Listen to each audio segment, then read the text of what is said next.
अब हम जानेंगे नीमच में सैनिक विद्रोह। नीमच में 1857 की क्रांति का विद्रोह जो है वो कैसे होता है, तो मित्रों इसके बारे में जानेंगे। नीमच का विद्रोह मित्रों विस्तार से बताने से पहले मेरी आपसे रिक्वेस्ट रहेगी कि चैनल को लाइक, सब्सक्राइब और शेयर ज़रूर करें।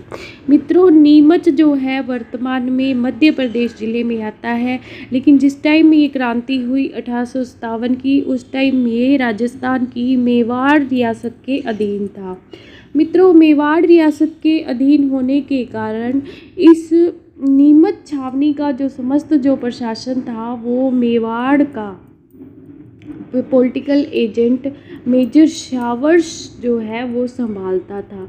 मित्रों यहाँ पर क्रांति की जो घटनाएं घटित हो रही थी नसीराबाद छावनी में और भरतपुर में, उसकी जब सूचना नीमच में आती है तो यहाँ का जो अंग्रेज अधिकारी होता है जिसका नाम है एबार्ट, ये एबार्ट जो है इन क्रांति की घटनाओं की बात सुनकर घबरा जाता है।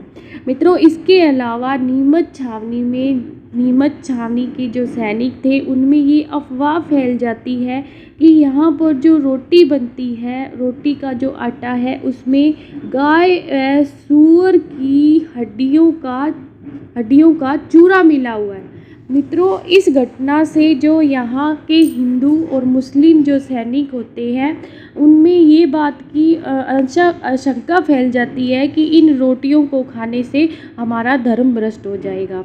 मित्रों इस अफवाह को समाप्त करने के लिए मेवाड़ के जो महाराजा होते हैं स्वरूप सिंह, मित्रों 1857 की क्रांति के समय मेवाड़ के शासक स्वरूप सिंह होते हैं, ये पूरी तरह से अंग्रेजों का साथ देते हैं। मित्रों इस अफवाह को समाप्त करने के लिए स्वरूप सिंह एक व्यक्ति को भेजते हैं जिसका नाम होता है अर्जुन सिंह। ये अर्जुन सिंह मित्रों इस नीमच छावनी में जो रोटी का आटा होता है उसको अपनी जवान पर रखकर या अपनी जीभ पर रखकर यहाँ के सैनिकों को विश्वास दिलाता है कि इस रोटी के आटे को या आटे की रोटी को खाने से आपका धर्म भ्रष्ट नहीं होगा, क्योंकि इसमें कोई भी हड्डियों का चूरा नहीं मिलाया गया। मित्रों एक टाइम के लिए तो थोड़े टाइम के लिए तो ये जो विद्रोह की भावना होती है या ये जो अफवाह फैली होती है वो एक तरह से दब जाती है, लेकिन मित्रों जो होनी होती है उसको कोई नहीं टाल सकता। अंततः यहाँ जो है वो विद्रोह होना निश्चित था। अतः विद्रोह की जो ज्वाला है वो भड़क उठती है और इसका कारण बनता है एबार्ट का शक। मित्रों अंग्रेज अधिकारी एबार्ट जो था वो इस अफवाह के समाप्त हो जाने पर अपनी आशंकाओं, अपनी चिंताओं को समाप्त करने के लिए नीमच के जो सैनिक थे उनको, भारतीय सैनिक यहाँ पर जो थे उनको सभी को मित्रों वफादारी की शपथ दिलाने के लिए बुलाता है। मित्रों ये वफादारी की शब्द सुबह सुबह की जो सैनिकों की परेड होती है उसमें उनको वफादारी की शपथ दिलाने की बात एबार्ट द्वारा की जाती है। मित्रों एबार्ट की इस वफादारी की जो बात है वो उस पर जो सैनिक होते हैं वो आशंका कर लेते हैं कि अगर अंग्रेज अपनी बात के पक्के नहीं रह सके, अंग्रेज अगर हमारे प्रति वफादार नहीं रह सके तो हम इनके प्रति वफादारी कैसे निभा सकते हैं, ये भी तो अपनी बात के पक्के होने चाहिए। मित्रों इसका कारण ये था कि इन्हीं अंग्रेज़ों द्वारा अवध का जो विलय है, अवध को भी अपने राज्य में मिला लिया गया, जबकि अवध जो था वो पूरी तरह से अंग्रेज़ों की वफादार रियासत थी, अंग्रेज़ों का वफादार रहा था अवध, फिर भी अंग्रेज़ों ने अपनी बात को नहीं निभाया, अवध के प्रति अपनी वफादारी नहीं रखी। मित्रों अवध का मित्रों सबसे ज़्यादा जिक्र इसलिए आता है क्योंकि अवध जो था उसके सबसे ज़्यादा जो सैनिक थे वो अंग्रेज सेना में भर्ती थे। सबसे ज़्यादा जो सैनिक थे वो कहाँ से थे? अवध से थे। और अवध पर कुशासन का आरोप लगाकर अंग्रेज़ों ने अपनी शासन में इसे शामिल किया था, अपने राज्य में इसे शामिल किया था। इसी कारण मित्रों जो अवध के जो सैनिक सेना में थे उनके द्वारा ये विद्रोह की भावना जो थी उनमें भड़क उठी कि हमारे साथ इन्होंने धोखाधड़ी की और हमारा जो अवध था धोखे से इन्होंने अपने राज्य में मिला लिया। मित्रों जब एबार्ट भारतीय सैनिकों को वफादारी, अंग्रेज़ों के प्रति वफादारी की शपथ दिलाना चाहता है। तो यहाँ पर एक व्यक्ति होता है जिसका नाम है मोहम्मद अली बेग। मोहम्मद अली बेग। मित्रों, ये मोहम्मद अली बेग जो है वो इबाद से प्रश्न करता है कि जब आप अपनी वफादारी नहीं निभा सके अवध के प्रति, तो हमसे इस बात की उम्मीद आप क्यों कर रही हैं? क्या आप हमारे प्रति वफादार रहे?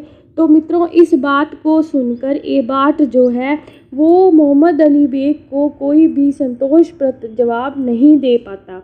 इबाद की इस संशय भरी बात से या इबाद की इस संशयता से जो है मोहम्मद अली बेग मित्रों भड़क जाता है और मोहम्मद अली बेग वह हीरा सिंह के नेतृत्व में यहाँ पर नीमच में 3 जून 1857 को विद्रोह हो जाता है। मित्रों, यहाँ के जो भारतीय सैनिक हैं वो अंग्रेज अधिकारियों के विरोध में विद्रोह कर देते हैं और इस छावनी को पूरी तरह से लूटपाट करते हैं और मार काट करते हैं। मित्रों, यहाँ पर जो अंग्रेज अधिकारी थे वो यही सैनिक छावनी में रहते थे और इनकी जो 40 परिवार हैं अंग्रेज अधिकारियों के, वो डर कर मित्रों भाग जाते हैं। भागते कहाँ हैं मित्रों? चित्तौड़गढ़ की तरफ भाग जाते हैं और चित्तौड़गढ़ के डूंगला गांव में जाकर शरण लेते हैं। मित्रों, डूंगला गांव में रुगाराम नामक एक किसान होता है, उस किसान के घर में ये शरण लेते हैं। मित्रों, किसान जो है इन 40 अंग्रेज परिवारों को अपने घर में देखकर घबरा जाता है, लेकिन वो इस बात को जान जाता है कि ये मुश्किल में है।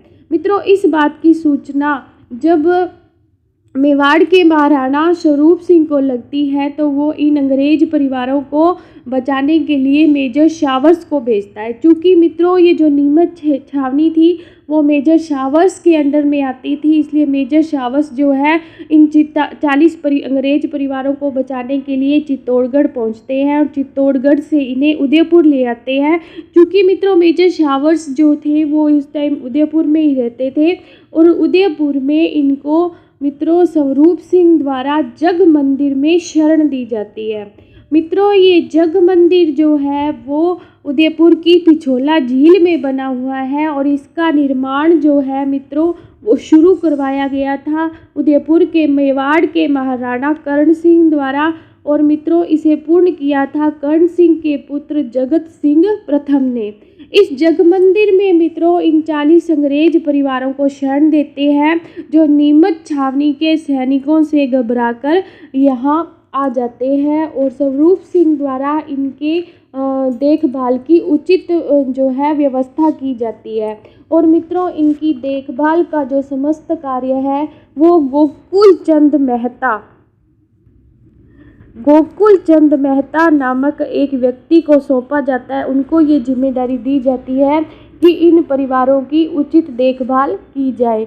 मित्रों, यहाँ इस बात पर गौर की जाए कि ये जो महाराणा स्वरूप सिंह थे इनके द्वारा इतनी बड़ी रियासत के शासक होते हुए भी इनके द्वारा अंग्रेज़ों का साथ दिया गया। मित्रों, स्वरूप सिंह चाहते तो अगर क्रांतिकारियों का साथ इन्होंने दिया होता तो आज 1857 की क्रांति का जो परिणाम था हमारे सामने कुछ और ही निकल कर आता। मित्रों, आज जो हमने 200 साल तक अंग्रेज़ों का जो शासन है उसको हमने सहन किया, उनका अत्याचार हमने सहन किया और अंग्रेज़ों का जो भ्रष्ट शासन था वो हमारे देश की जो आज की आर्थिक हालात है उसका बहुत कुछ तक जिम्मेदार है। तो मित्रों, अगर ये भारतीय शासक, अगर ये हमारे राजा हमारा साथ उस वक्त देते, क्रांतिकारियों का साथ अगर देते तो हमारे देश का स्वरूप आज कुछ और ही होता। खैर मित्रों, ये तो उस टाइम की बात है और शायद इन राजाओं में, हिंदू राजाओं में हमारे भारत के जो शासक थे इनमें दूरदर्शिता का अभाव था, इसीलिए इन्होंने इस क्रांति में अंग्रेज़ों का साथ दिया। मित्रों, लेकिन देशभक्तों की भी हमारे देश में कमी नहीं थी। मित्रों, नीमच से जब सैनिक विद्रोह करके निकले और मित्रों चित्तौड़गढ़ जब इन अंग्रेज़ों का पीछा करते हुए चित्तौड़गढ़ तक पहुंचते हैं और मित्रों इसी दौरान जब ये चित्तौड़गढ़ से होते हुए शाहपुरा तक पहुँचते हैं तो मित्रों शाहपुरा जो एक राजस्थान की सबसे छोटी रियासत है और यहाँ के जो शासक शाहपुरा के शासक मित्रों लक्ष्मण सिंह द्वारा मित्रों इन क्रांतिकारियों का भरपूर साथ दिया जाता है। मित्रों इन्होंने अपने किले के जो दरवाजे थे इन क्रांतिकारियों के लिए खोल दिए। मित्रों किले के दरवाजे खोलना यानी कि अपने मन के दरवाजे खोलना, इनका जो मन था मित्रों बहुत बड़ा था, इनका दिल इन्होंने सभी क्रांतिकारियों को आवश्यक सहायता दी, उनके खाने पीने की व्यवस्था की और अपने किले में इनको शरण दी। मित्रों शाहपुरा की छोटी सी रियासत जब इन क्रांतिकारियों का साथ दे सकती है तो हमारे मन में प्रश्न खड़ा होता है कि मेवाड़ के महाराणा स्वरूप सिंह ने ऐसा क्यों नहीं किया। मित्रों शाहपुरा की इस मदद से मित्रों क्रांतिकारियों को बल मिला और मित्रों मेवाड़ के जो महाराणा स्वरूप सिंह थे उनकी क्रांतिकारियों की अंग्रेज़ों का साथ देने से क्रांतिकारियों का मनोबल टूटा। तो मित्रों इन दोनों बातों में बहुत फ़र्क है और मित्रों बहुत हद तक ये दोनों जो बातें हैं इनका फ़र्क 1857 की क्रांति के परिणाम के रूप में हमारे सामने आता है। मित्रों शाहपुरा से मित्रों ये जो सैनिक थे वो टोंक होते हुए दिल्ली के लिए रवाना होते हैं। धन्यवाद मित्रों, इस वीडियो में इतना ही। प्लीज़ लाइक, सब्सक्राइब और शेयर दिस वीडियो।